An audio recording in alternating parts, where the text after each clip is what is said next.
मात्र नेमका काय द्यायचा 1800 रुपये. मेला शेतकरी, श्रीमंत झाला कारखानदार. वजनाचं काट न हाणणारा कारखानदार मला दाखवा, त्याचं पाय मला धरायला जायचं. आणि इथं साहेब आता आम्हाला तुमच्यावर निर्णय पाहिजे. आम्ही आज तुमच्याकडे मागतोय, तुमच्या पायाला हात लावून मागतोय की या गरीब शेतकऱ्यांसाठी द्या, शेतमजुरांसाठी द्या, दीनदलितासाठी द्या, राबणाऱ्या, कष्ट करणाऱ्या, अभ्यास करणाऱ्या, बुद्धिमान असलेल्या विद्यार्थ्यांना कलेक्टर झाला पाहिजे, DSP झाला पाहिजे, DYSP झाला पाहिजे म्हणून त्याला अभ्यासाची अशी दालनं खुली करून द्या. महाराष्ट्र वैभवशाली तुमच्याशिवाय साहेब कोण बनवू शकत नाही. आणि आता आमच्या आशा का माझ्या सोडा, मी तर तुमचा सैनिकच आहे. आणि मी कसा सैनिक आहे तुम्हाला माहीत आहे. मला अडवायची हिंमत कुणाच नाही. रणगाडा पुढं आला तर आडवी नाही उडी म्हणतं राजाराम पाटलाची औलाद नाही. अजिबात जुळणार नाही आपल्या बाबतीत कुणाचं. आयुष्याच्या शेवटच्या क्षणाला सुद्धा साहेब तुमचीच आठवण करून माझा प्राण जाईल. कारण ही क्रांती एवढी सोपी नव्हती तुम्ही केली. जग स्तंभित करून तुम्ही टाकलं.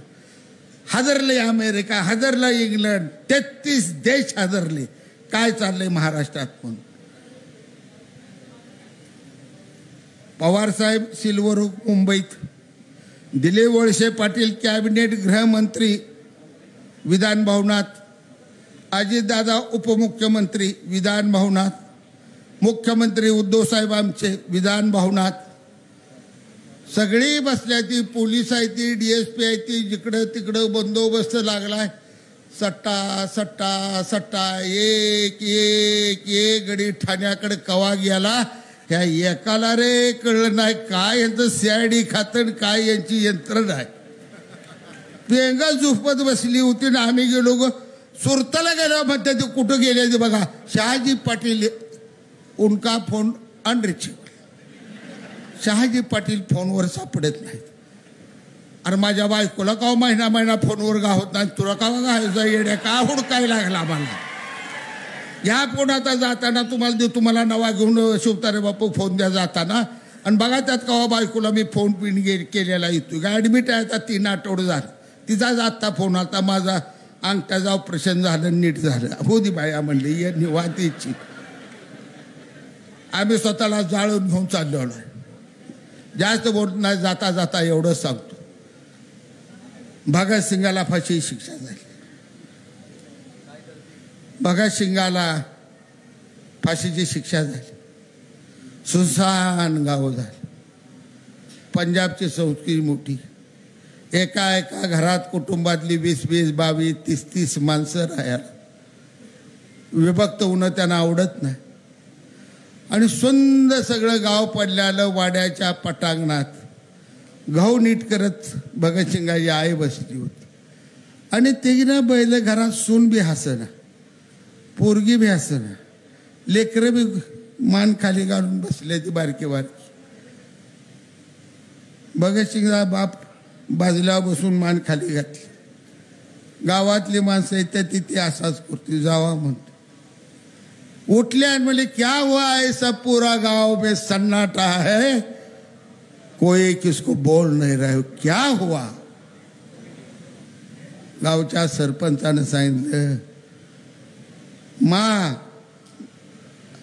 तेरे भगत सिंह को फांसी हो गई. क्यों. नहीं मेरा भगत सिंह ऐसा कोई गलत काम नहीं कर सकता हो. क्यों दी उसके फांसी. कौन ने दी है, मैं देखती हूं, मुझे भगत सिंह को मिलना है. त्याला समजावून सांगितलं. सकाळी नेलं तुरुंगात. त्याला भगत सिंगची भेट दिली. भगत सिंग गजाड उभा राहिला होता. आय धावत पळत गेली. त्या गालावर हात फिरव. बेटा क्या हुआ है, क्या किया तूने भगत सिंह, तुझे फांसी हुई, कौन सा गलत काम किया. अरे माँ मैंने कोई गलत काम नहीं किया. तुझसे बड़ी एक माँ है जिसका नाम है भारत माता. अंग्रेज है ना गोरे हरामी, इन्होंने मेरे भारत माता को यहाँ लूटने का धंधा शुरू किया था. साले को गोली मार दे खत्म कर दिया. क्या माँ किया, मैंने गलत किया. अरे नहीं, अगर तूने ऐसा काम किया है ओ बड़े साहिब को मैं पूछूंगी भगवान को कि इस कोख से मुझे और 100 भगत सिंह को जन्म नहीं दिए जो मेरी भारत माता की रक्षा करे. ही भगत सिंगाची आई. हा इतिहास तुमच्या माझ्या देशाचा आहे. आणि ज्यावेळी एवढा इतिहास घडवून तुमच्या माझ्या सगळ्या ताब्यात दिलेली भारत माता हिचं काय चाललंय बघायचं सोडून तुम्ही आता जास्त बोलत नाही. साहेब जाता जाता एवढं सांग. पवार साहेबांना कॅन्सर आहे. कॅन्सर एवढा मोठा आजार आहे का? जगात मोठा आजार कॅन्सर एवढा नाही. 22 वर्ष काम करते. अजून 22 वर्ष 5:30 उठते, आंघोळी करते, रुमाल पांढरा गुण असं करून काम चालूच. आणि दुसरीकडे आमचं तिसरंच वरडताय ना आम्हाला शिव्या देताय. कशाचं काय कशा अहो आजारपण बिजारपण काय असतंय. असावं तुम्हाला भगवंतानं द्यायला नको तर दुर्दैवानं दिलं मान्य आहे आम्हाला. पण तुम्ही व्यवस्था करायला पाहिजे होती. इन्चार्ज एकनाथ शिंदे साहेब 6 महिन्यासाठी. आणि आदित्य ठाकरे साहेबांनी रात्रंदिवस महाराष्ट्र पिंजून काढायचं.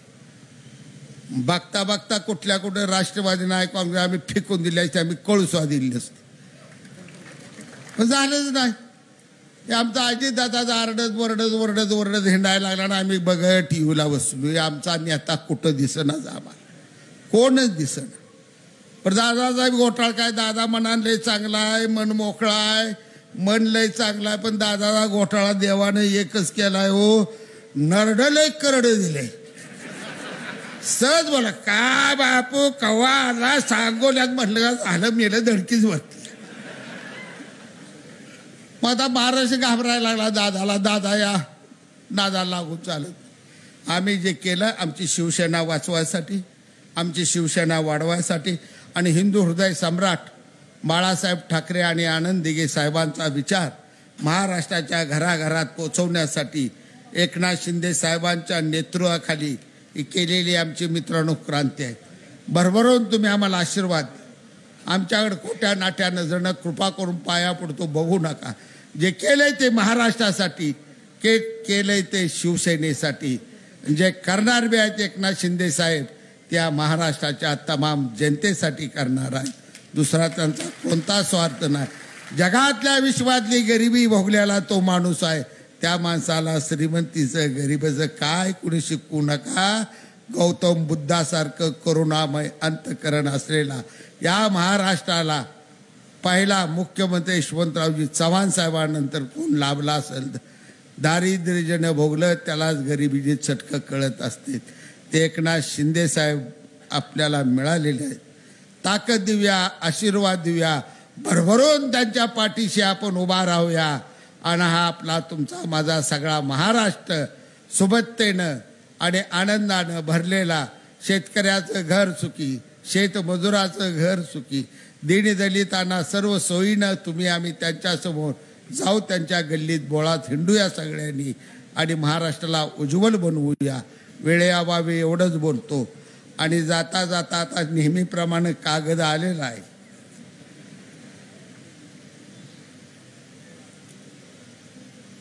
हॅलो रफिक भाई. हॅलो काय नेते राव कुठं आहे काय? 3-4 दिवस फोन नाही. आम्ही घाबरून इथे गेलो. म्हणले काय झाले काय चाललंय करणं. आम्ही टीव्हीला बघतो. काय नाही रफिक भाई बिंदाराव. काय राव गुवाहाटी आहे. काय डोंगर, काय झाडे, काय हॉटेल, समद काय ओके. एकनाथ शिंदे साहेब मुख्यमंत्री ओके.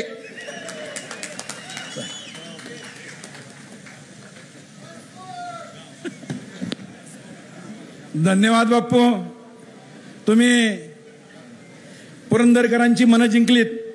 या सभेला आवर्जून या ठिकाणी माजी मंत्री बाळासाहेब बेगडे, आमराव भीमराव अण्णा तापकीर, भाजपचे जिल्हाध्यक्ष गणेशजी बेगडे साहेब या सर्वांचं मी या ठिकाणी स्वागत करतो. आणि यानंतर मी या ठिकाणी सभेला निमंत्रित करतोय की 2008 सालापासून ह्या पुरंदरच्या घराघरातून मनामनातून प्रत्येक गरिबाच्या नसानसातून जो आवाज पुरंदरकर हवेलीकर देत आहेत ते या भूमीचे सुपुत्र पुरंदरचा स्वाभिमान सामुदायिक विवाह सोहळ्याचे प्रणेते माननीय नामदार विजय बापू शिवतर यांना निमंत्रित करतो की त्यांनी या सभेला संबोधित करावं. सन्माननीय बापू.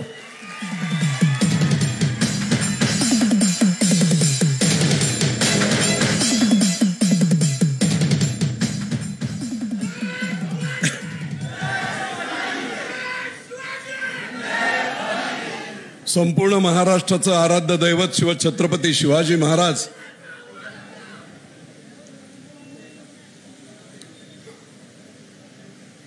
महात्मा ज्योतिबा फुले, डॉक्टर बाबासाहेब आंबेडकर ज्यांच्या परिसर स्पर्शामुळे पुरंदरच्या या दुष्काळी भागातला गायीच्या गोठ्यात जन्म झालेला आणि उपाशी आईच्या पोटी जन्म घेतलेला विजय शिवतारे मंत्री झाला,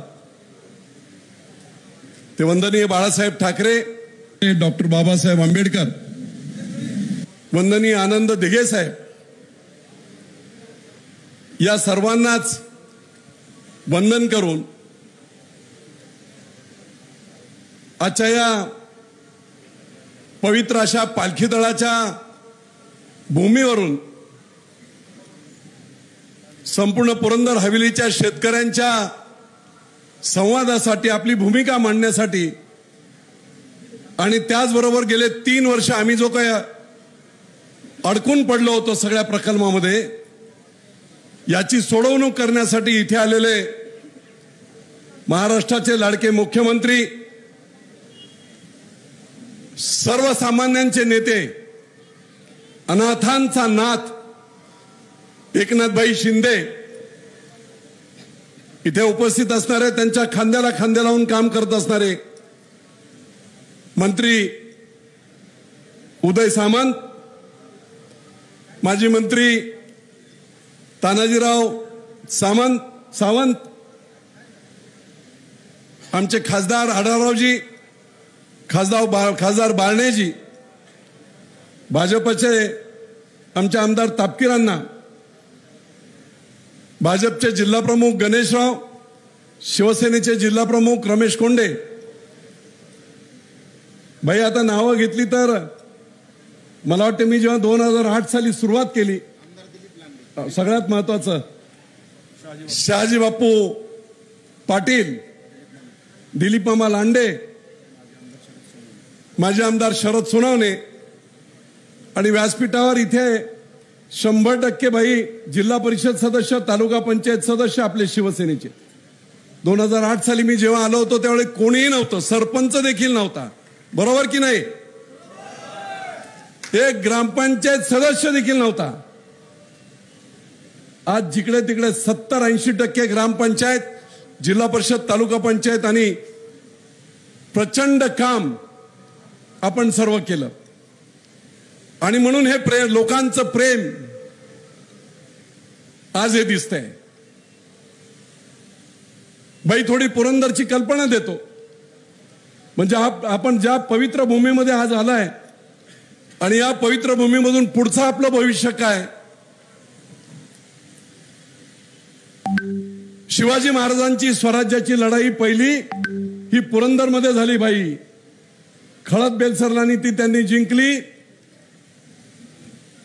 तुमचंही साम्राज्य, महाराष्ट्राच्या सर्वसामान्य जनतेचं साम्राज्य उभं राहण्याचं खरं पवित्र काम या पवित्र पालखी तळापासून पूर्ण होईल.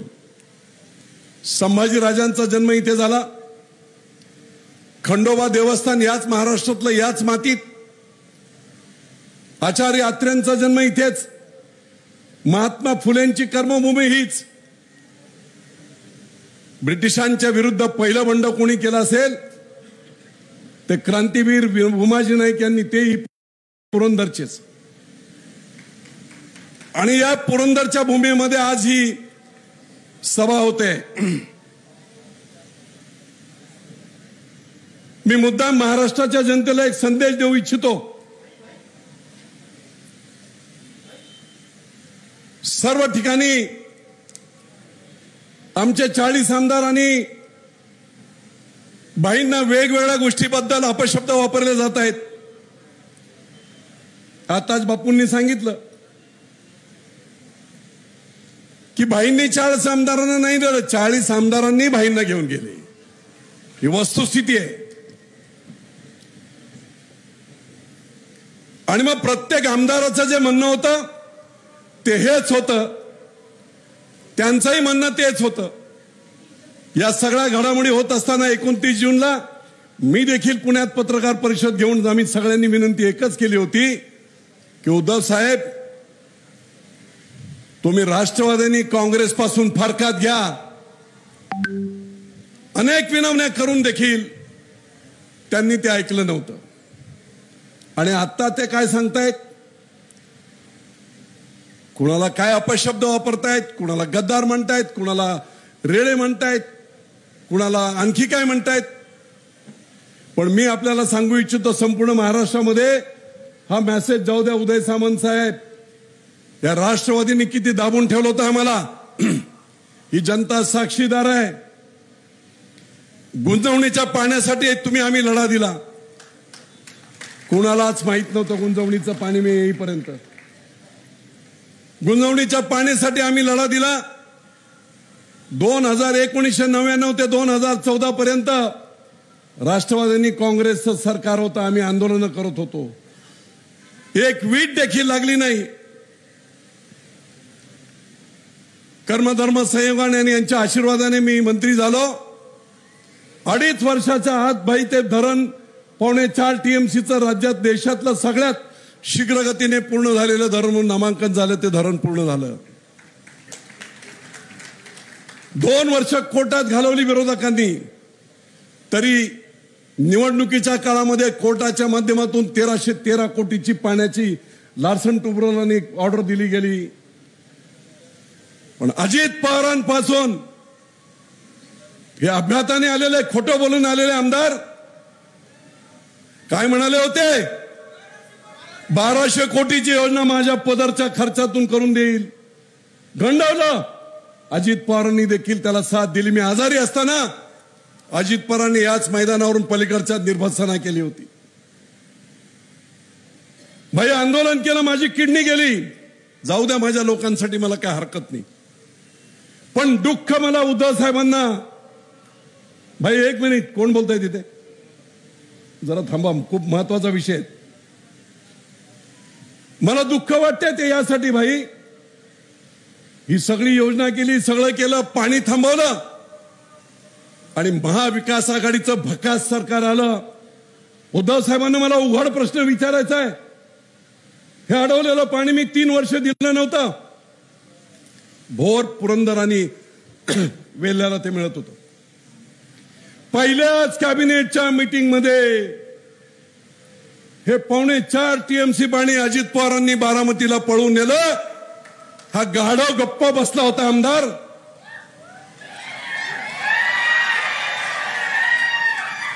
पहिल्याच मीटिंग मध्ये, पहिली कॅबिनेट. भाई उद्धव साहेबांना माहित होतं बापूंची किडनी गेल्या, एवढा त्रास झालाय, गुंजवणी अख्ख्या महाराष्ट्राला माहित होतं. एक साधी कर्टसी, त्या मुख्यमंत्री होते. हा माझा माणूस तिथे लढलेला आहे, 2 वेळा आमदार आहे, मंत्री आहे. ह्या पाण्याचं काय करायचं याच्याबद्दल विजय शिवतरेंनी एकदा बोलवलं तर पाहिजे होतं. मग आता तुम्हाला का राग येतो? राष्ट्रीय बाजार आम्ही आणला इथे. आज भाई परत त्याची घोषणा आपण करतात. सगळे 8-10 दिवस संपूर्ण काम चालू आहे. या अजित पवारांनी राष्ट्रीय बाजार कुठे पळवला? यशवंत सहकारी साखर कारखान्याच्या जागेमध्ये तिकडे न्यायचं पर्पज. कशासाठी? करोडो रुपये लुटायचे, जिल्हा बँकेचे पैसे भरायचे, राज्य सहकारी बँकेचे पैसे भरायचे आणि 50-60 कोटी हाणायचे. एवढ्यासाठी तिकडे. अरे इथे जागा फ्रीमध्ये होती ना. 200 एकर जागा सरकारी जागा आहे. पुरंदरच्या शेतकऱ्यांच्या दृष्टीने आणि 14 जिल्ह्यांच्या दृष्टीने अतिशय महत्वाचा असणारा बाजार बिनबोभाट खाली पळवला गेला. उद्धव साहेब उत्तर द्या. तुम्ही मुख्यमंत्री होता ना, मग का त्याबद्दल का विजय शिवतरेंना बोलवलं नाही तुम्ही? का तुमच्या आमदारांची, तुम्हाला मतदान करणाऱ्या या लाखो लोकांची काळजी तुम्ही का नाही घेतली? आता तुम्हाला वाईट वाटते. आता तुम्ही लोकांना गद्दार बोलताय. विमानतळ, विमान प्राधिकरणाचे अध्यक्ष कोण भाई? माननीय मुख्यमंत्री उद्धव साहेब मुख्यमंत्री. पहिल्या 7 गावांमध्ये हे विमानतळ करायला 100% परवानग्या मिळाल्या. केंद्र शासन, राज्य शासन, इंटरनॅशनल एअरपोर्ट, DGCA सगळ्या. सर्वे करायला 57 कोटी रुपयाचा खर्च झालाय. एक गाव विरोधात होतं. आम्ही म्हणत होतो की 6,500 एकरऐवजी 3,000 एकरवर पारगाव वगळून लोकांना विश्वासात घेऊन आपण विमानतळाचं काम पुढे करा. 10 पत्र दिली, एकही भेट नाही. शरद पवारांना जाऊन भेटलो. म्हटलं साहेब एक काम करा, मंजुऱ्या तर सगळ्या झाल्यात, कमीत कमी समृद्धी मार्गाला जसा भाईंनी केलं होतं 2 वर्ष विरोध होता, पण जसे रेट डिक्लेअर झाले, प्रपोजल डिक्लेअर झालं, सगळ्यात यशस्वी माणूस त्या समृद्धी मार्ग 701 किलोमीटरची जमीन शेतकऱ्यांनी स्वखुशीने स्वेच्छा खरेदीने भाईंना दिली आणि समृद्धी मार्ग 701 किलोमीटरचा तयार झाला. माझं म्हणणं एकच होतं, भाव डिक्लेअर करा, पारगाव वगळा आणि 6-7 महिन्याचा टाइम आम्हाला द्या. त्याच्या वर जर शेतकऱ्यांनी जमीन नाही दिली तर काय हरकत नाही, कुठे जायचं तिकडे घेऊन जा. पण पाप केलं. होय, मी शरद पवार साहेबांना जाऊन भेटलो. मी म्हटलं साहेब 50 वर्षात तुम्ही आम्हाला काही दिलं नाही पुरंदरला. भाई 50 वर्ष बारामतीपेक्षा 2 वेळा जास्त मती या पुरंदरने दिले आहेत. 50 वर्षात काही नाही दिलं. काय म्हणतात, सासवडला पाणी दिलं, उपकार केले.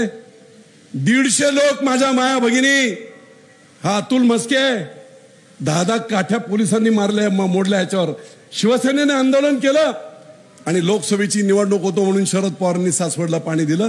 म्हणे आम्ही पाणी दिलं. काय दिलं 50 वर्षात?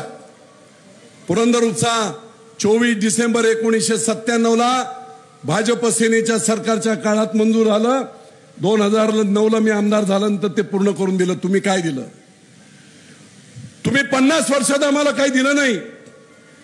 पण आम्ही शिकार करून आणलेलं, आम्ही मंजूर करून आणलेलं, भाईंचा आशीर्वाद असेल, देवेंद्र फडणवीसांची मदत असेल, पंतप्रधानांपर्यंत जाऊन हे प्रकल्प आम्ही आणला. इथे पवार साहेबांचा कुठेही संबंध नव्हता.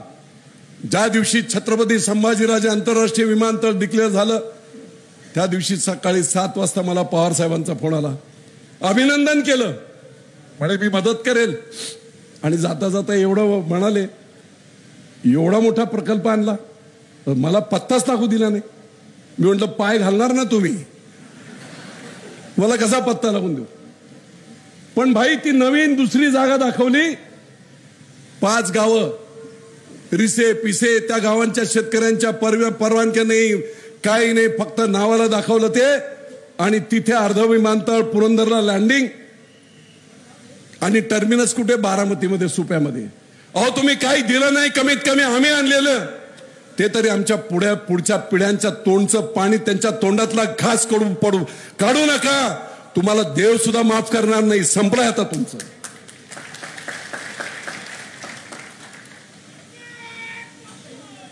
$100 कोटीची योजना, पाणी पुरवठ्याची योजना. आता भाई आपण पाहून आला. 2018 साली त्या कचरा डेपामुळे सगळं पाणी खराब झालं. जनावरांना देखील पाणी पिण्याच्या लायकीचं नाही म्हणून निरीने सरकारने सांगितलं.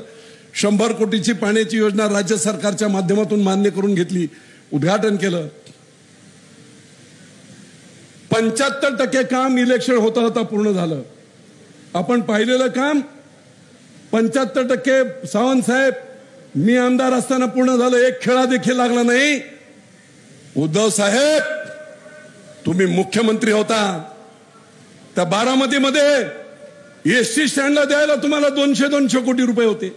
एअरपोर्टचं एसटी स्टँड, आणि लोकांना पियाच्या पाण्याला तुम्हाला 25 कोटी देता येत नव्हते. किती अन्याय तुम्ही केलाय. कोणावर केला अन्याय?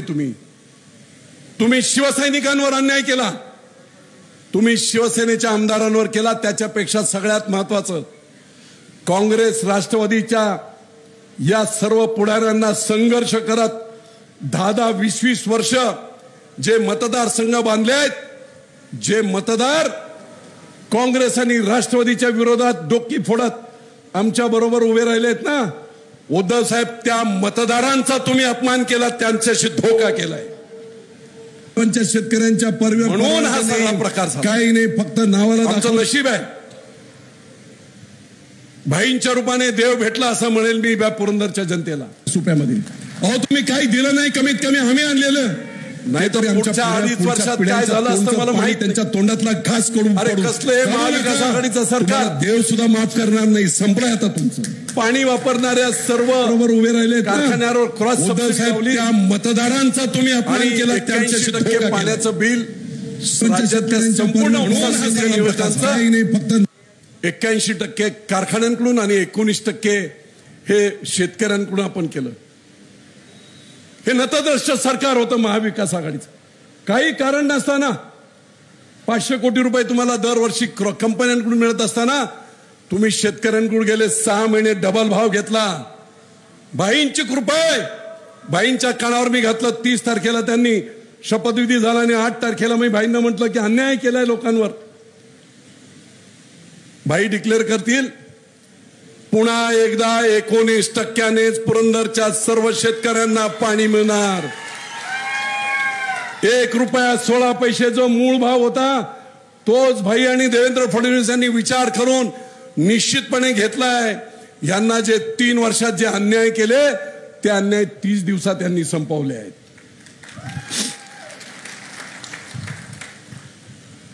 भाई कामं एवढी मोठी मोठी आहेत, फक्त खोटं बोलून.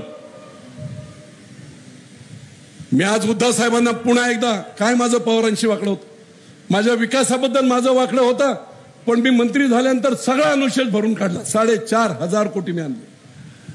माझं काही वाकडं नव्हतं. बाळणे साहेब आहे तिथे. पक्षाने आदेश दिला आणि म्हणून आपले खासदार निवडून आले पाहिजेत म्हणून मनापासून काम केलं. त्याचा राग येऊन अजित पवारांनी भर सभेत सांगितलं, तू आता कसा निवडून येतो ते बघतो. मला काहीच वाटलं नसतं. त्यांनी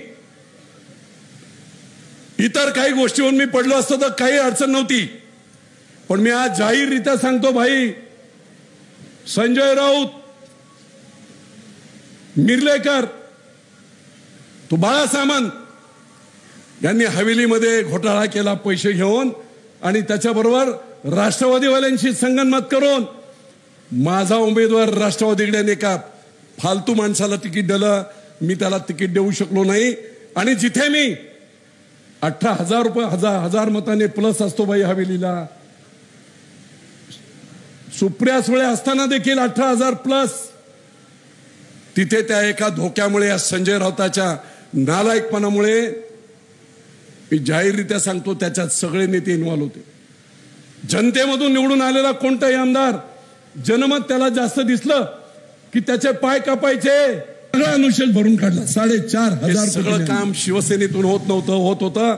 भाईंची सुद्धा काय हीच परिस्थिती होती आणि म्हणून तुम्हाला आता दिसतंय. बाळणे साहेब आहेत या पुरंदरच्या जमिनीवर मी सांगू इच्छितो, पक्षाने आदेश सगळे आमदार असतील 2 वर्षात सगळे, आणि म्हणून आपले खासदार निवडून आले आणि शेवटी याला वाचा फुटली आणि हा एक नवीन राज्य, एक नवीन डेडिकेटेड माणसं या संपूर्ण राजकारणात आज पुढे आलेली आहे. भाई तुम्हाला सांगतो मी, या पवित्र पुरंदरच्या भूमीवरून याच बारामतीकरांनी महाराष्ट्रातलं सात्विक राजकारण संपवलं. वसंतदादा पाटलांचा धोका करून, खंजीर खुपसून यशवंतराव चव्हाण, बाळासाहेब देसाई, वसंतदादा पाटील यांचं सात्विक राजकारण संपवलं आणि बाजारू राजकारण कोणी आणलं असेल तर ह्यांनी आणलं. आणि ते बाजारू राजकारण तो अंधारात संपलाय. एकनाथ भाईंच्या रूपाने पुन्हा एकदा महाराष्ट्रामध्ये सात्विक राजकारण, लोकांचं राजकारण, लोकाभिमुख राजकारण देवेंद्र फडणवीस आणि भाई तुमच्या माध्यमातून घडणार आहे. सोपी गोष्ट नाही. मी बोलतोय मनापासून, हृदयापासून बोलतोय. हे फक्त बोलायचं म्हणून बोलत नाही, माझे शब्द तुम्हाला आठवतील. आणि म्हणून खूप मोठी जबाबदारी भाई तुमच्यावर आहे. एका मतदारसंघातली कामं मी तुम्हाला सांगितली. खाली जी 25 कोटी 49 लाख फक्त त्या पाण्याच्या योजनेला लागणार आहेत. 4.5 लाख लोकांच्या तोंडात पाणी जाणार आहे. 25 कोटी फक्त. फुरसुंगी आणि देवाची उरुळी पाणी. गुंजवणीची पाईपलाईन सगळी 600 कोटीचे पाईप येऊन पडले. निव्वळ बारामतीला पाणी पळवायला मिळते म्हणून ते अडकून ठेवलंय. त्याला चालना देत 50 कोटी फक्त जर दिले तर 5,000 हेक्टरला मार्च पर्यंत काम पूर्ण होत आहे. मार्च पर्यंत. मी तुम्हाला सांगू इच्छितो, बाईंशी चर्चा झाली, ड्रीप इरिगेशनचं पुढचं काम होत राहील. पण 2024-25 पर्यंत कुठच्याही परिस्थितीमध्ये पुरंदरच्या शेतांमधून गुंजवणीचं पाणी येणार म्हणजे येणार. इतके नालायक लोक आहेत भाई. माझी किडनी खराब झाली म्हणे, हार्ट खराब झाला, आता जगणारच नाही विजय शिवतारे. अरे तुमचा बाप होऊन जोपर्यंत गुंजवणीचं पाणी येत नाही, जोपर्यंत विमानतळ पूर्ण होत नाही, जोपर्यंत पुरंदर हा महाराष्ट्रात 1 नंबरला जात नाही, तोपर्यंत विजय शिवतारेला देवाने मरायला सुद्धा अलाउड केलेलं नाही. भाई रात्री डायलिसिस करून आलाय. कोण बोलेल मला डायलिसिस पेशंट? 3 दिवसानंतर काल डायलिसिस करून. त्यामुळे लोकांकडून खूप अपेक्षा आहेत. पुरंदरात स्वाभिमानी पुरंदर आहे. फसवून हा माणूस इथे आमदार झाला आणि बारामतीचा बटीक झालाय. सकाळ संध्याकाळ आदरणीय ताई, आदरणीय दादा. पण लोकांनी आता विचारलं पाहिजे. 2014ला फसवलं होतं. 1 वर्षात मी पाईपलाईन स्वखर्चाने करेल बोलला तुम्ही. 2019ला 1200-1250 कोटीची योजना मी 1 वर्षाच्या आत पूर्ण करेल, खोटं बोलले. आता जाब विचारण्याची वेळ तुम्हा आम्हाला आली.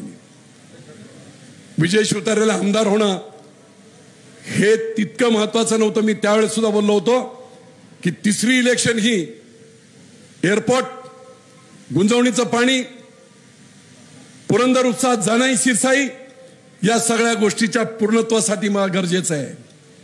व झाला धोका, काय हरकत नाही. परंतु आता लक्षात ठेवा, भाईंच्या माध्यमातून हे सगळे प्रश्न मार्गी लागत आहेत. गुंजवणीचं काम वेगाने सुरू होईल. खालची पाईपलाईनची काम इमिडिएटली निश्चितपणे फुरसुंगी देवाची उरुळी सुद्धा होते आहे. काय कामं केलेत भाई तुम्ही. एक एक प्रकल्प पाहिला. राज्यात नाही एवढी मोठी प्रशासकीय इमारत 27 कोटीची विजय बापूंनी बांधली. त्याला फर्निचर देऊ शकत नाहीत उद्धव ठाकरे. अजून पडून आहेत. मस्तानीच्या पडक्या वाड्यात आमचा तहसीलदार बसतोय. राष्ट्रीय बाजार संपूर्णपणे परत आता इथे येतोय. मी तुम्हाला शब्द देतो, भाईंच्या मार्गदर्शनाखाली राष्ट्रीय बाजार दिव्यामध्ये 200 एकरवर पुन्हा त्याचं काम सुरू होईल. काही अडचण नाही. 131 किलोमीटरचे रस्ते मुख्यमंत्री सडक योजनेतून केले. 476 कोटीचे हमचे प्रोजेक्ट केले. 50 वर्षात जेवढे पैसे आले नाही तेवढे पैसे 5 वर्षाच्या काळात मी आणले. दुर्दैवाने धोका झाला. मला आज लोकांना सांगायचं आहे, निवळ दारू मट आणि पैशांच्या जीवावर काही लोकांना अशा जर फसवणूक होत असेल तर लोकांचा लोकशाहीवरील विश्वास उडेल. आज सर्वच जण बोलतायत. भाई आता अगदी मनापासून सांगतो सर्व लोकांचं की बापू फॉर्म भरून मुंबईत बसला ना तरी निवडीन. हो की नाही? हो की नाही? सगळ्यांनी हात उंच करून एकदा सांगा हो भाईंना की आम्ही तुमच्या पाठीमागे उभे राहू. पुन्हा मी भाईंचं मनपूर्वक अभिनंदन करतो. आणि संपूर्ण महाराष्ट्रात हे 3-4 गोष्टी राष्ट्रवादीने एका शिवसेनेच्या मंत्र्याच्या कशा पळून नेल्या होत्या आणि उद्धव साहेब कसे डोळे झाकून बसले होते आणि म्हणून हा उठाव करावा लागला आम्हाला. हा संदेश संपूर्ण महाराष्ट्रात जाऊ द्या एवढ्यासाठी मी इथे केलं. मी पुन्हा एकदा भाईंना सांगतो, वसंतदादा पाटलांच्या नंतरचं महाराष्ट्राचं वैभव, राजकारण, समाजकारण, लोकाभिमुख सरकार देवेंद्र फडणवीस यांनी आपल्या रूपाने महाराष्ट्राच्या जनतेला अपेक्षित आहे आणि हा इतिहास नक्की घडेल. जय हिंद, जय महाराष्ट्र. यानंतर आपली बेलसरची सुकन्या माधुरी भानुदास गरुड ही उत्तर प्रदेशच्या IAS कलेक्टरपदी तिची निवड झाली आहे. तिचा सत्कार या ठिकाणी सन्माननीय मुख्यमंत्री साहेबांच्या हस्ते होतोय. मी माधुरी गरुड मॅडमला विनंती करतो की त्यांनी इथं यायचं आहे. पुरंदरची सुकन्या आपल्या बेलसर पहिली आली आहे, ती पहिली IAS झाली आहे. तिचा सत्कार या ठिकाणी मुख्यमंत्री साहेबांच्या हस्ते होते. ती खास मॅडम उत्तर प्रदेशवरून या सत्कारासाठी आल्या. त्यांचं पुरंदरच्या जनतेने टाळ्या वाजून स्वागत करायचंय. संकटात पाय रोवनी एकटा उभा ठाकतो, शब्दांना ठार अशी की पेटवीत साथ भगविला, अनाथांचा नाथ गरिबांची साथ मदतीचा हात एकनाथ, शत्रूंना मात करतो बिनधास्त. यानंतर या ठिकाणी बाईंसाठी बरीच निवेदनं आणि सत्कार आलेले आहेत, पण बाईंच्या भाषणानंतर बाई सगळ्यांची मुख्यमंत्री साहेब निवेदनं स्वीकारणार आहेत, सत्कारही स्वीकारणार आहेत. कुणीही काळजी करू नका.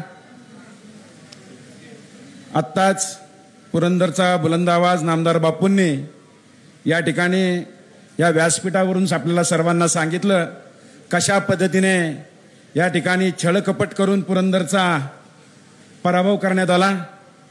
मी बाईंना, सावंत साहेबांना आणि सामंत साहेबांना एक विचारायचं आहे मला की आपण सर्व नेते मंडळी होतो पुरंदरमध्ये आणि पुणे जिल्ह्यामध्ये. सामंत साहेब त्यावेळेला संजय राऊत साहेब पुण्याचे संपर्क नेते होते. ठीक आहे. यानंतर महाराष्ट्राचे मुख्यमंत्री सन्माननीय एकनाथभाई शिंदे हे आपल्या सर्व पुरंदरवासियांना मार्गदर्शन करणार आहेत. सन्माननीय एकनाथभाई शिंदे. अखंड हिंदुस्थानचे कैवारी प्रबोधनवार सुपुत्र देव देश धर्म मराठी मनाचा मानबिंदू हिंदू अस्मितेचे शिरोमणी हिंदुस्थान हिंदुस्थानचे एकमेव दैवत हिंदुत्व सम्राट शिवसेना प्रमुख श्रीमान बाळासाहेब ठाकरे यांचा, धर्मवीर आनंदीगे साहेबांचा. एकनाथभाई शिंदे तू मागे बढो, विजय बापू शिवतारे तुम आगे बढ़ो. जय भवानी. पुरंदरमध्ये शेतकरी जनसंवाद मेळाव्याला उपस्थित खरं म्हणजे आज या ठिकाणी एक येण्याचं मला समाधानही आहे, भाग्यही आहे. कारण पुरंदर ही धर्मवीर संभाजी महाराजांची जन्मभूमी आहे, आचार्य अत्रे यांची जन्मभूमी आहे, सोपान काकांची पुण्यभूमी आहे आणि संत ज्ञानेश्वर महाराजांचं पालखी स्थळ आहे. अशा या पावनभूमीत पुरंदरमध्ये मला येण्याचा मान दिला, माझा आपण सन्मान केला, त्याबद्दल मी आपल्या सगळ्यांचं मनापासून या ठिकाणी आभारी आहे. आपल्या सगळ्यांना मनापासून धन्यवाद देतो.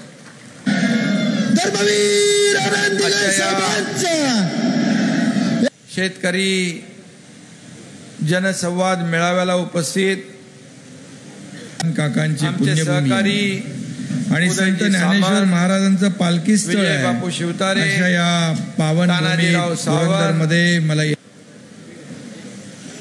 श्रीरंगप्पा बारणे, आपले खासदार शिवाजीराव आढळराव पाटील, आमदार दिलीप लांडे, बाळा भेगडे, शरद सोनावणे, जालिंदर कामटे, गणेश भेगडे, दिलीप यादव, भीमराव, आपले आमदार भीमराव तापकीर, सोनावणे, किरण साळी, सगळेच भरपूर लोक आहेत. त्यामुळे सगळ्यांची नावं घेत नाही, माफ करा, चुकून राहतील काहीतरी.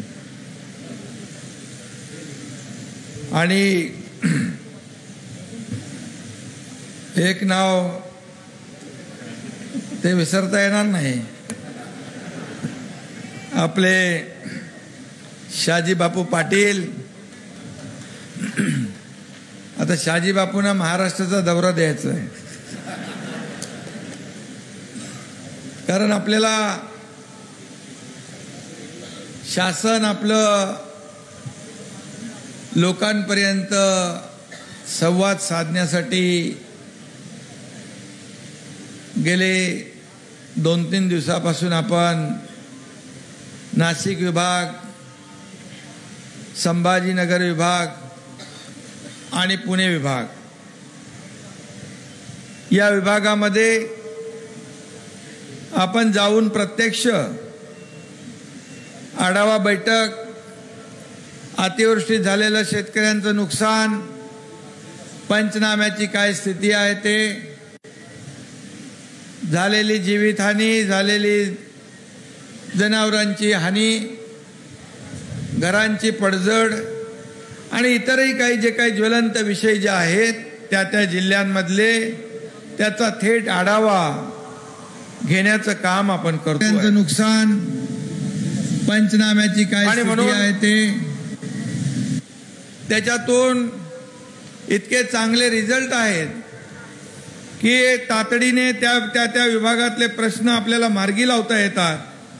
आणि तसंच आज देखील पुण्याचा विभागीय आढावा आपण 5 जिल्ह्याचा घेतला. त्यामध्ये अनेक विषय समोर आले. त्या विषयांना चालना देण्याचं काम देखील आजच्या बैठकांमधून नक्की होईल. कारण मी काम करणारा कार्यकर्ता आहे.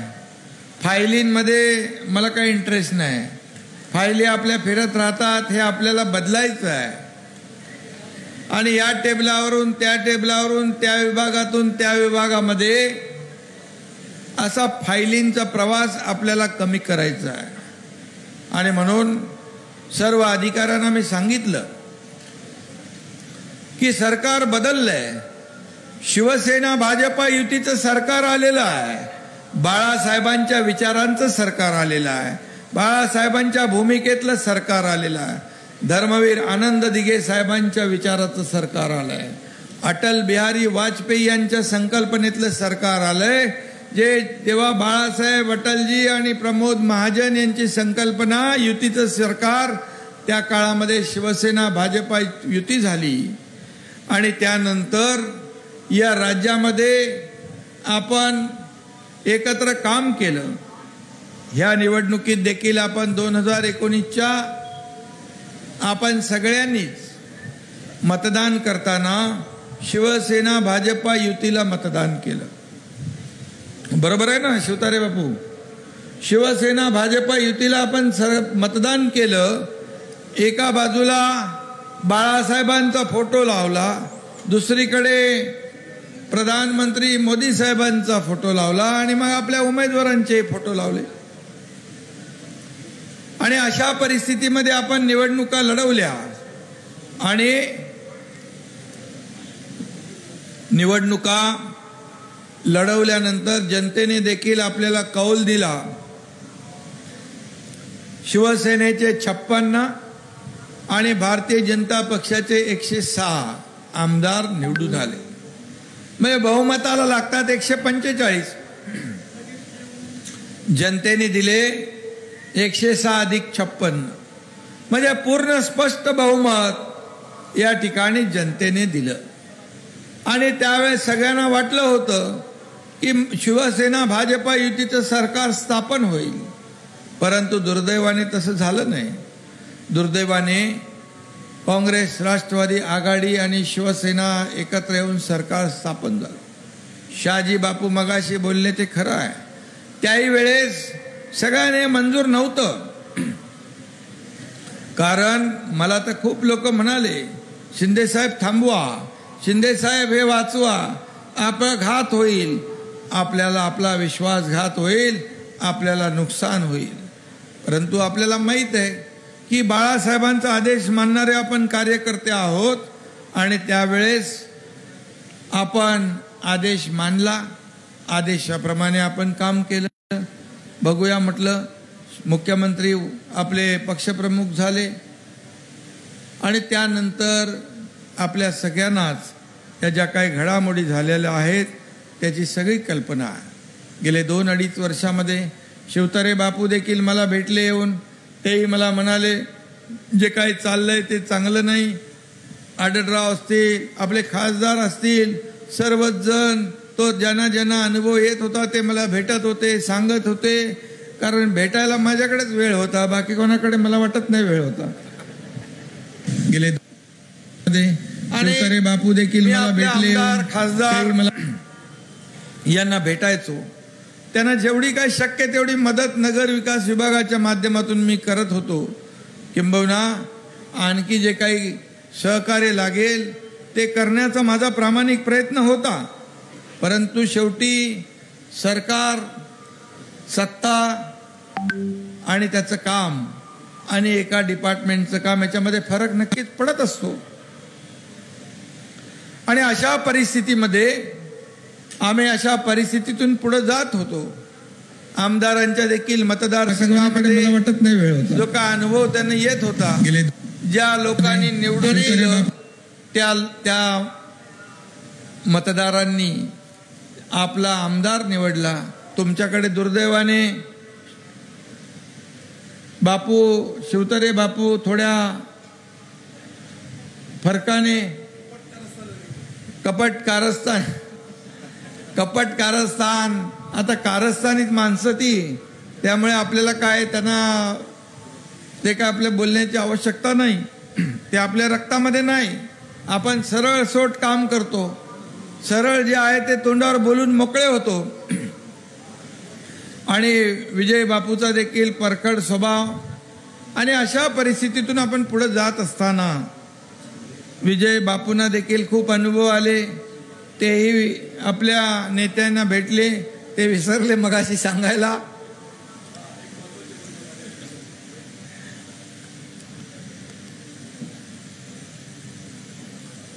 आणि आम्ही जे काय होतं ते सहन करण्याच्या पलीकडचं होतं. आपल्याला सगळ्यांना माहीत आहे. आतापर्यंतच्या इतिहासामध्ये, या राज्यातल्या नाही तर देशभरातल्या इतिहासामध्ये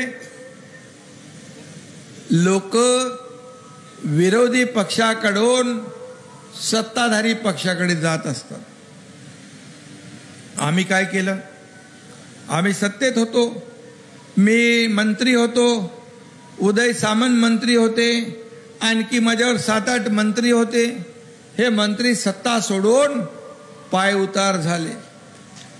शहाजी बापू जे म्हणाले मगाशी ते खरं आहे.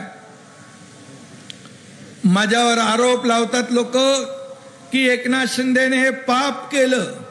पण मी तुम्हाला सांगू इच्छितोय की मला निवडून यायला कुठल्याही निशाणीची आवश्यकता लागत नाही. एवढं काम मी माझ्या मतदारसंघामध्ये करून ठेवलेलं आहे. आपल्या सगळ्यांना माहीत आहे, धर्मवीर आनंद दिघे साहेबांचा ठाणे जिल्हा हा शिवसेनेचा बालेकिल्ला आहे. मी विचार केला, हे आमदार जे माझ्याकडे येत आहेत, आपण असा कुठला तरी निर्णय घेतला तर काय होईल? माझ्या एकट्याचा तर विषय सोडा, परंतु जे 30, 40, 50 आमदार जे सातत्याने माझ्याकडे येत आहेत, त्यांच्या मतदारसंघातली कहाणी सांगतायत, त्यांच्या दुःख वेदना त्या ठिकाणी व्यक्त करतायत. परंतु मला तर काय आवश्यकता नव्हतीच हे सगळं करण्याची. परंतु मी विचार केला, काही लोक आले माझ्याकडे, जिथं काँग्रेसचा आपला बालाजी कल्याणकर तो आला, तो म्हणाला असं माझा प्रॉब्लेम आहे, तसा माझा प्रॉब्लेम आहे, अमका मला त्रास देतो, तमका मला त्रास देतो. ते मंत्री होते समोर, PWDचे मंत्री. आता त्यांच्याकडे निधी आहे, ते तर त्यांच्या मतदारसंघात काम करतातच. बालाजी कल्याणकरच्या मतदारसंघात पण भरपूर काम करत होते, आणखी 4 मतदारसंघात काम करत होते. बालाजी अस्वस्थ होता, मला म्हणाला काय करायचं? मी म्हणालो काय करायचं, बघत राहाव्या, आता बघायचं काम करूया. पण हे किती दिवस बघत राहणार? असे बालाजी खूप आले, 1, 2, 3, 4, 30, 50, 40, 50 झाले. पण आपल्याला मी एवढंच सांगतो की आम्ही हा निर्णय का घेतला. याचं कारण उद्याच्या निवडणुकांमध्ये हे निवडून आलेले शिवसेनेचे आमदार हाताच्या बोटावर देखील मोजता येणार नाहीत, तेवढेच निवडून आले असते. हे सगळे पराभूत झाले असते. याचं कारण 5-10-20 कोटी निधीमुळे माणसाला निवडून येता येत नाही.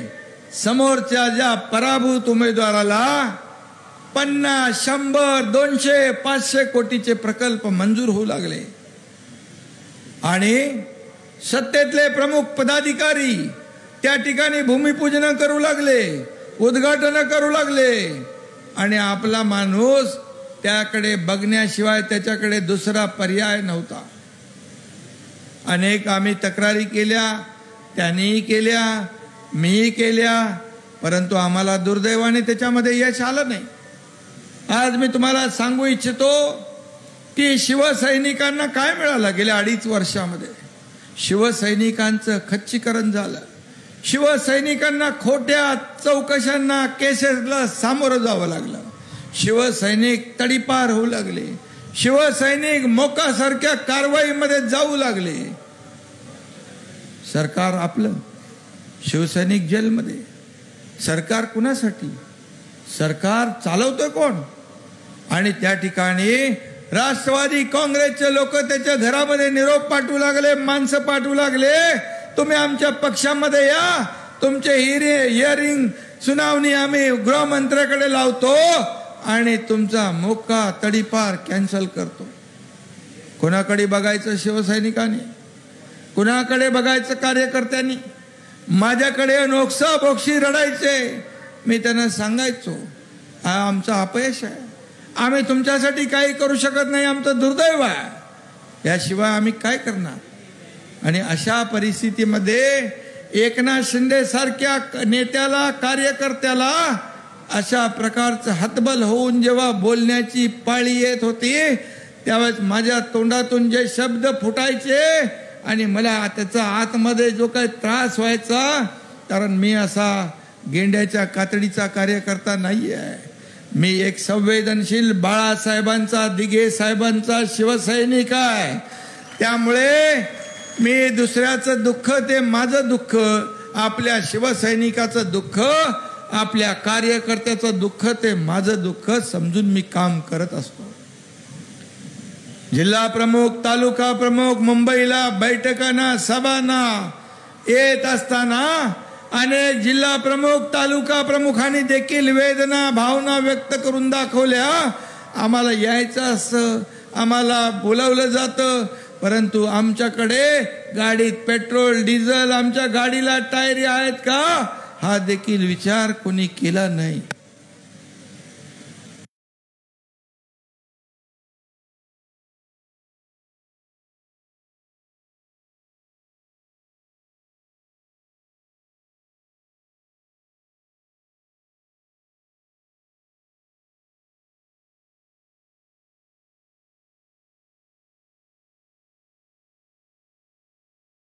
कधी आम्हाला 4 शब्दाने उंची कोणी कुठल्याही मंत्र्याने विचारपूस केली नाही. हा असं काय मध्ये ते मला बोलायचं नाही, ते सोडून द्या, मला त्याच्यामध्ये काय इंटरेस्ट पण नव्हता. पण अशा परिस्थितीमध्ये जेव्हा एखाद्या कार्यकर्त्याचं दुःख आपण दूर करू शकत नाही, त्याचा जेल आपण थांबवू शकत नाही, त्याला मदत करू शकत नाही, त्या आमदाराचे प्रकल्प मंजूर करू शकत नाही, त्याला पुढे निवडून यायची जर परिस्थिती ज्याची त्याचं अस्तित्व जर धोक्यात आला असेल तर त्याला सहकार्य करू शकत नाही, मग ही सरकार आणि सत्ता नक्की कुणासाठी आहे. मला अनेक ज्येष्ठ नेते आपले ज्यांनी बाळासाहेबांच्या बरोबर काम केलं, अनेक ज्येष्ठ पदाधिकारी, अनेक आमदार, अनेक खासदार, त्यांना वर्षावरून परत जावं लागलं. असेही लोक भेटले, असेही लोक भेटले. मग आपली सत्ता कुणासाठी आहे, सत्ता कशासाठी आहे, हा विचार जेव्हा मनामध्ये घोंगावू लागला त्यावेळेस काय करणार आम्ही उघड्या डोळ्याने पाहत बसायचं. शिवसेनेची सत्ता असताना नगरपंचायत, नगरपालिका निवडणुकांमध्ये शिवसेना 4 नंबरला फेकली गेली. जे राष्ट्रवादी आणि काँग्रेस ज्यांना सत्तेच्या बाहेर होते, बेदखल होते, त्यांना संजीवनी बुटी मिळाली. शिवसेना भाजपा युतीचं सरकार जर स्थापन झालं असतं तर काँग्रेस राष्ट्रवादी कुठे असती? आज औषधाला देखील शिल्लक राहिली नसती. परंतु सत्तेचा फायदा कोण घेऊ लागलं हे आपण उघड्या डोळ्याने पाहत राहिलो. आणि मग आम्ही विचार केला. तसं बघायला गेलं, विचार केला आणि बाळासाहेबांची जी शिकवण होती, जिथे अन्याय होईल तिथे पेटून उठा, अन्याय विरुद्ध लढा आणि अन्याय विरुद्ध लढवून जिंका.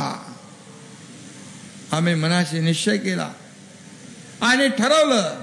शहाजी बापू माझ्या बरोबर होते, आपले तानाजीराव होते, आणखी सगळे आमदार होते, आपले उदय सामंत पण नंतर आले म्हणजे कसे आले त्याची स्टोरी मी सांगत नाही इथे. म्हणजे असं त्यांना सगळ्यांना पहारा करून ठेवला होता. असं कसं काय तुम्ही अडवू शकता? अन्यायाविरुद्ध ही मोठा एका सिनेमामध्ये मला वाटतं आपलं हे सगळं काम होणार नाही, आटपणार नाही. त्याला 2-3 सिनेमा काढायला लागतील. हा, पार्ट 1, 2, 3. धर्मवीर मुक्काम पोस्ट ठाणे बघितला का आपण? तोही पटला नाही, तोही रुचला नाही.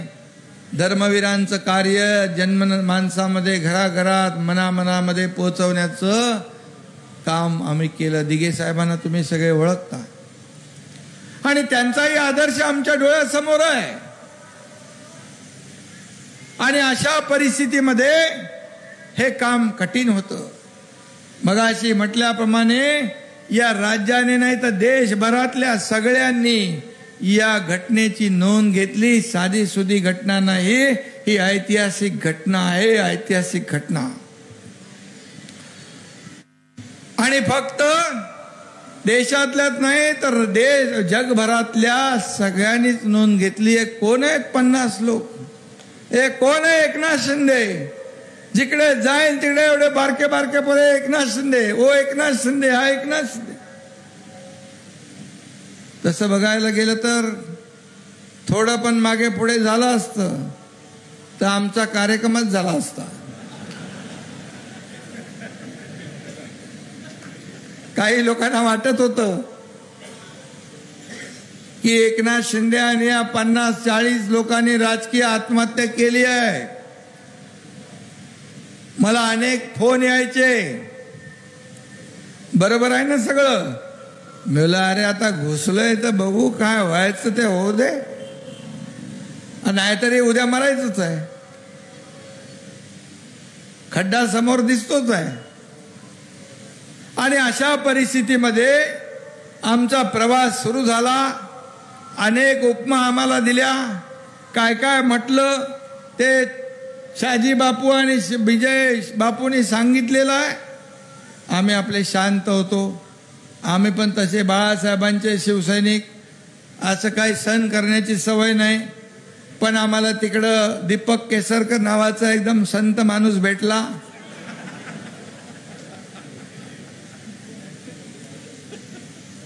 संत म्हणजे सगळा विचारपूर्वक बोलणारा माणूस, सज्जन माणूस. आणि त्यांना जबाबदारी आम्ही दिली. मग ते बरोबर सगळं तोलून मापून, काही समोरून काही विचारू द्या, समोरून काही बोलू द्या, पण त्यांच्या तोंडून वाकडा तिकडा शब्द कधी गेला नाही. आणि आम्हाला फोन आले, बाबा हे माणूस तुम्ही शोधलाय, त्याला अगोदर तो पार अडगळीत होता, पण बरोबर तुम्ही त्याला शोधलाय आणि बरोबर सगळ्यांना उत्तर देण्याचं काम दीपक केसरकर करू लागले. त्यामुळे आमचा एक भार थोडा हलका झाला आणि आम्हाला जे बाकीचं काम करायला मोकळीक मिळाली. मला सांगा, आम्ही बंडखोर आहोत? आम्ही गद्दार आहोत? आम्ही जर गद्दार आणि बंडखोर असतो तर या महाराष्ट्रातल्या तमाम जनतेने आम्हाला समर्थन दिलं असतं का हो? तुम्ही एवढ्या मोठ्या संख्येने भर उन्हामध्ये आला असता का हो? म्हणजे याचा अर्थ आम्ही घेतलेली बाळासाहेबांची भूमिका, शिवसेना वाचवण्याची भूमिका या महाराष्ट्रातल्या जनतेने देखील स्वीकारलेली आहे. मी पांडुरंगाच्या दर्शनाला पंढरपूरला आषाढी एकादशीला गेलो होतो. माझ्या आयुष्यातला सगळ्यात भाग्याचा दिवस आषाढी एकादशीची पूजा होती. पूजा केली, पूजा आटपली आणि मी बाहेर निघालो गाडीतून. सगळे रस्ते माणसाने गर्दीने फुल गच्च भरले होते. 15 लाख लोक त्या पंढरीमध्ये आले होते. वारकरी संप्रदाय आपला वाट काढत काढत आमची मुंगीच्या पावलाने गाडी चालली होती. मला आपल्याला सांगायला आनंदही वाटतो आणि मन ऊर भरूनही येतो. ते वारकरी महिला भगिनी रस्त्याच्या दुतर्फा गाडीला वाट करून देत होते आणि हात उंचावून स्वागत करत होते, अभिवादन करत होते आणि म्हणत होते, एकनाथ शिंदे काळजी करू नका, एकनाथ शिंदे आगे बढ़ो, हम तुम्हारे साथ है. मी त्यांचं अभिवादन स्वीकारत होतो. गाडीच्या बाहेर उभा राहिलो. पोलीस म्हणाले असं करू नका, असं होईल तसं होईल. इकडे मी बोला आता मला काही धोका नाही, काही कोणी केलं तरी परमेश्वर पांडुरंग बसलेला आहे आणि हे वारकरी सगळे जे आहेत हे माझं कवच आहे, मला काही होत नाही, काळजी करू नका. आणि शेवटी मारने वाले से बचाने वाला बडा होता है हे मला माहित आहे. असं प्रेम या महाराष्ट्रातली जनता जिकडे जिकडे जातोय. परवा मी मालेगावला होतो, नाशिकमध्ये होतो, संभाजीनगरला होतो, सिल्लोडला होतो. रात्री 2-2, 3-3, 4-4 वाजेपर्यंत, पहाटेपर्यंत रस्त्यामध्ये चौकामध्ये लोक स्वागतासाठी थांबलेले मी पाहिलेले आहे. कशासाठी?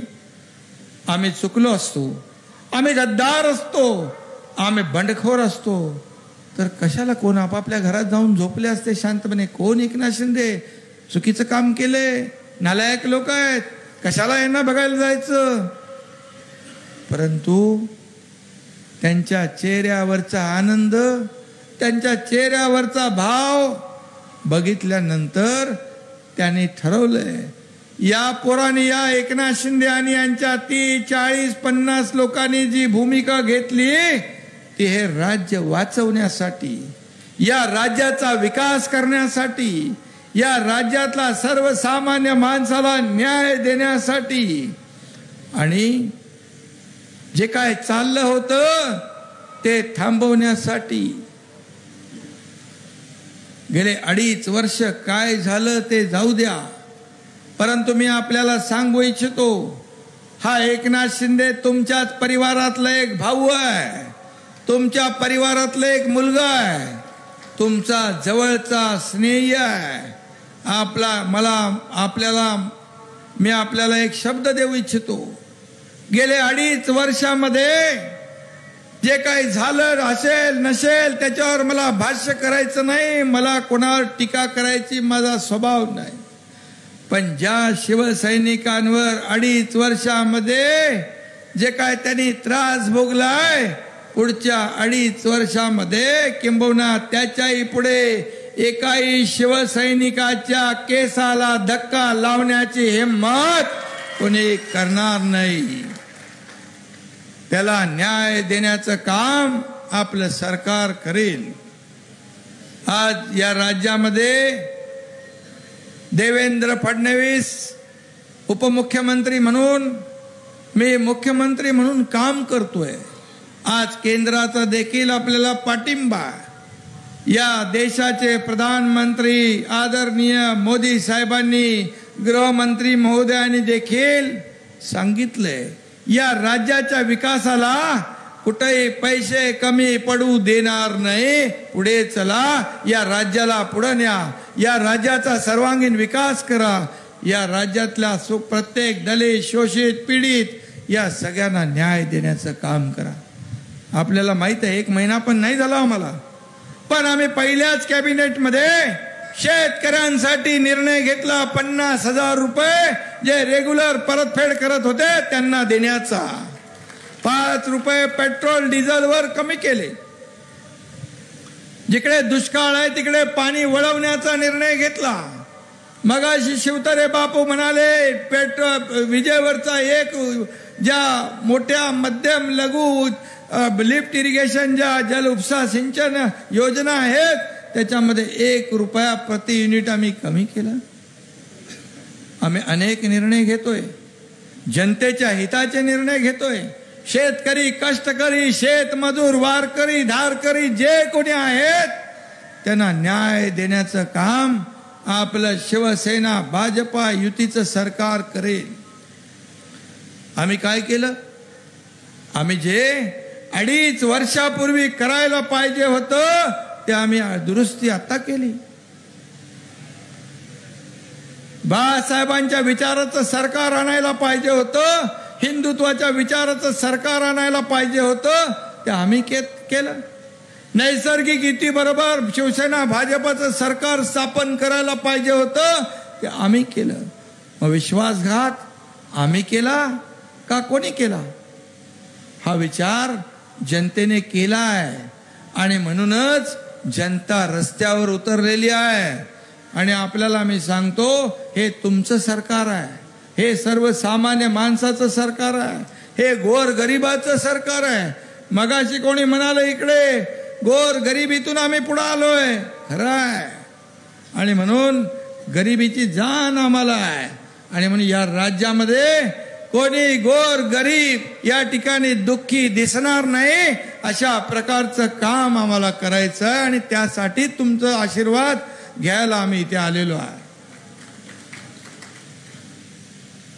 आणि म्हणून मी आपल्याला खूप खूप मनापासून या ठिकाणी धन्यवाद देतो.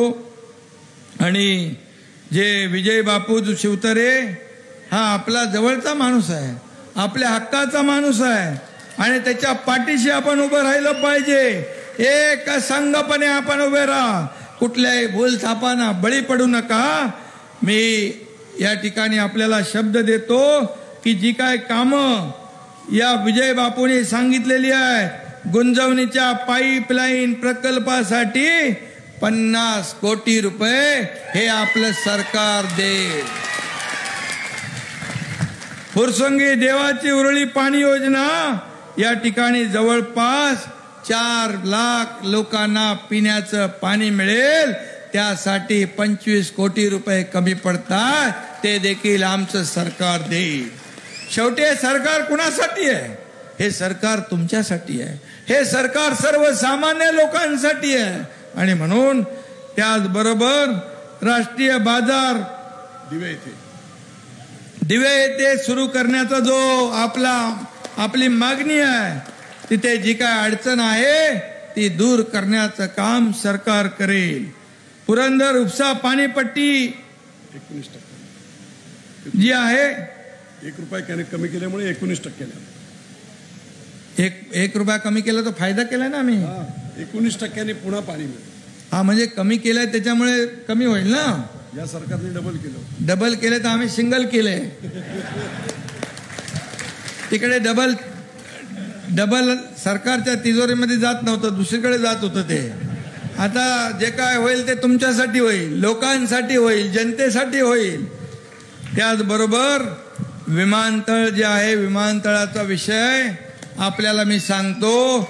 जसा समृद्धी महामार्ग आम्ही केला, त्याला नाव दिलं हिंदू हृदय सम्राट बाळासाहेब ठाकरे यांचं.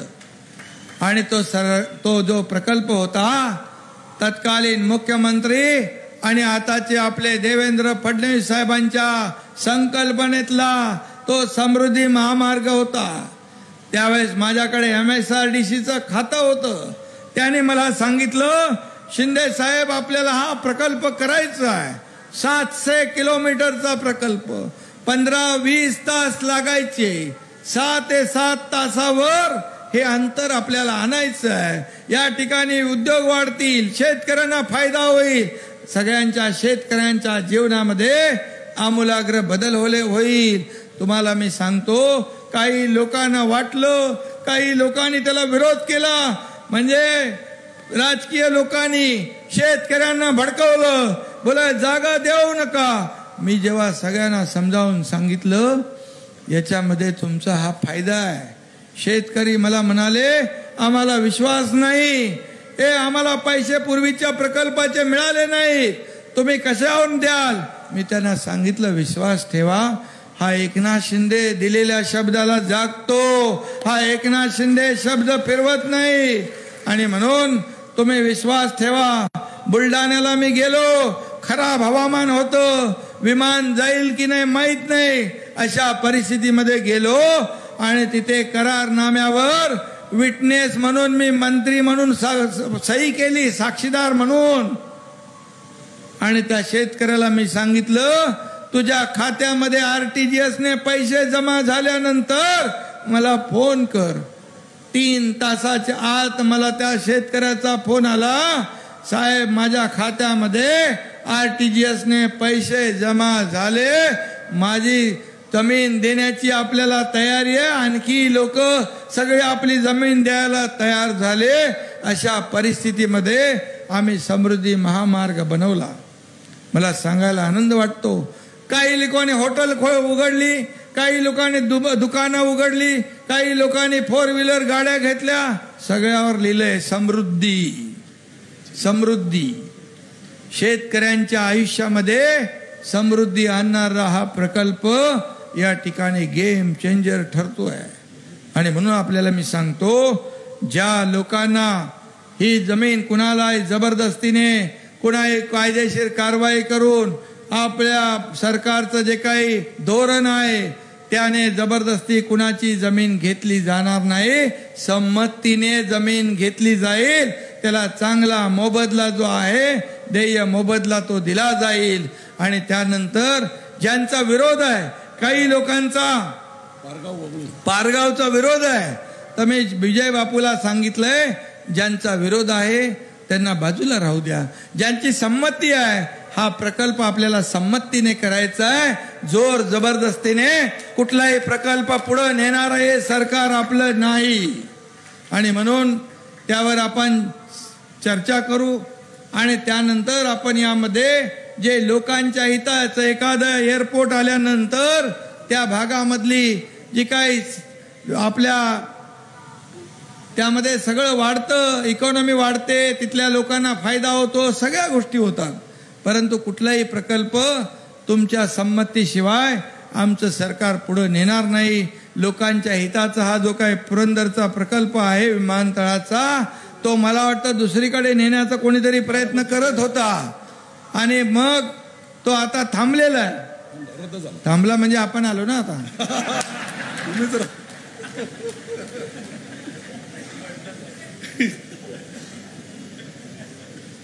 त्यामुळे जे चांगले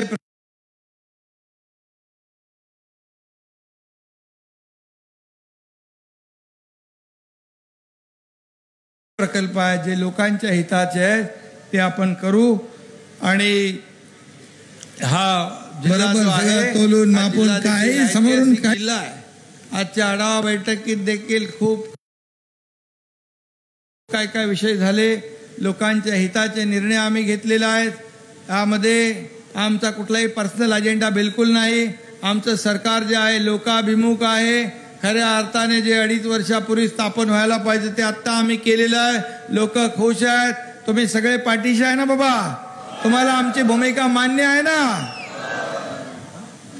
असेच आशीर्वाद प्रेम कायम ठेवा.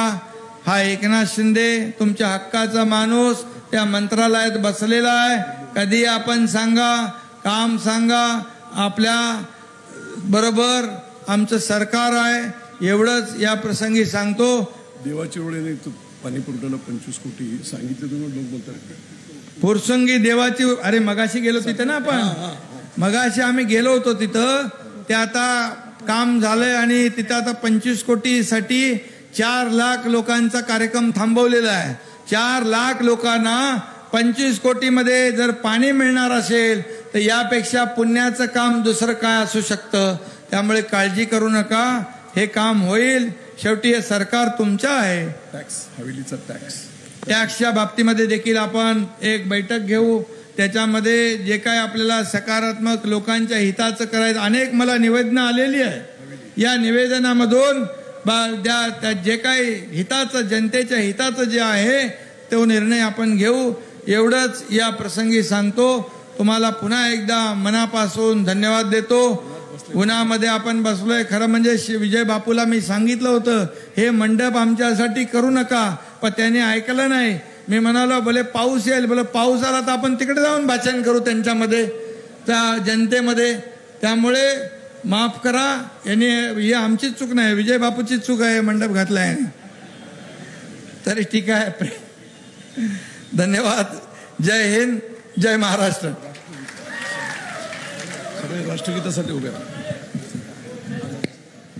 या ठिकाणी